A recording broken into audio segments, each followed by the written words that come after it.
పేదవాడి పక్షాన నిలబడతాం, ప్రజా గొంతుకై నినదిస్తాం. వాయిస్ ఆఫ్ వాయిస్లెస్, తెలుగువారి మనస్సాక్షి సాక్షి టీవీ. సాక్షి టీవీ ప్రసారాల కోసం మీ స్థానిక కేబుల్ ఆపరేటర్ని వెంటనే సంప్రదించండి. తండేల్తో కెరీర్లో తొలిసారి 100 కోట్ల వసూళ్లను చూశాడు నాగచైతన్య. దీంతో ఎక్కడా లేని కాన్ఫిడెన్స్ తో కనిపిస్తున్నాడు. అంతకు మించిన జోష్లో కొత్త చిత్రాలు కమిట్ అవుతున్నాడు. ప్రస్తుతం చేతిలో ఒక భారీ ప్రాజెక్ట్ ఉంది. ఆ తర్వాత కెరీర్లో మైల్ స్టోన్ మూవీకి దగ్గరవుతున్నాడు చై.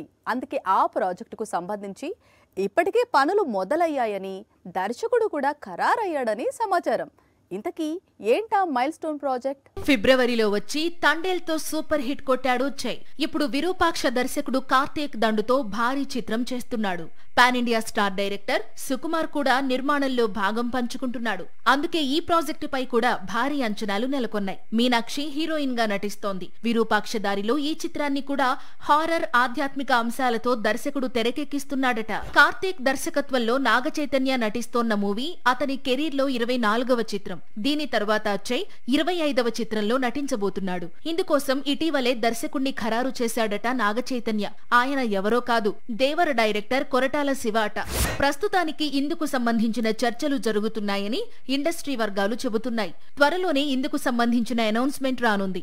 నిజానికి వార్ 2 తర్వాత ఎన్టీఆర్ దేవర 2 స్టార్ట్ చేయాలి. కానీ ప్రశాంత్ నీల్ మూవీకి డేట్స్ లాక్ కావడంతో దేవర 2 పెండింగ్ లో పడిపోయింది. జూన్ వరకు టైగర్ నీల్ మూవీతోనే బిజీగా ఉండనున్నాడు. దీంతో కొరటాల మరో ప్రాజెక్ట్ కు లైన్ క్లియర్ చేసుకుంటున్నట్లు కనిపిస్తోంది. దేవర సీక్వెల్ ఆలస్యం కావడంతో నాగ చైతన్యకు కలిసొచ్చింది. దీంతో దేవర డైరెక్టర్ తో కలిసి వర్క్ చేసే అవకాశం దొరికింది. పైగా తన కెరీర్ లో 25వ చిత్రానికి కొరటాల లాంటి స్టార్ డైరెక్టర్ తోడైతే ఆ అక్కినేని మూవీ క్రేజ్ గురించి ప్రత్యేకంగా చెప్పుకునేదేముంటుంది?